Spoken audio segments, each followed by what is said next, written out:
ठरलं तर मग या मालिकेच्या पुढील प्रोमोमध्ये आपण असं पाहणार आहोत की आता सायली पाठोपाठ चैतन्य अर्जुनला म्हणतो की अर्जुन, मिसेस लोखंडेंना बघून मला असं वाटतं ना, सायली वहिनी यांच्या पोटी नक्की जन्मली नसणार.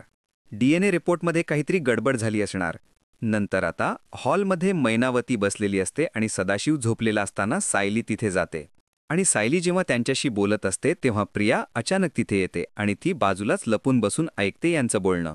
सायली मैनावतीला म्हणते, काय म्हणत होतीस तू आई, की लहान असताना मी चोऱ्या करायचे, मारामाऱ्या करायचे? मैनावती म्हणते, हां, मग खरं तेच सांगितलं की. नंतर ते दोघे रूममध्ये जातात.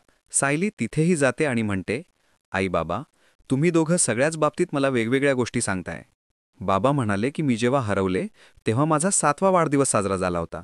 पण तू तर म्हणालीस मी 5 वर्षांची असताना हरवले.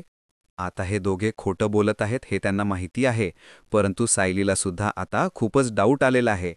आता ती या मुळाच्या प्रकरणाशी नक्की जाईल. आणि हा प्रोमो इथेच संपलेला आहे. भेटूया पुढील भागात.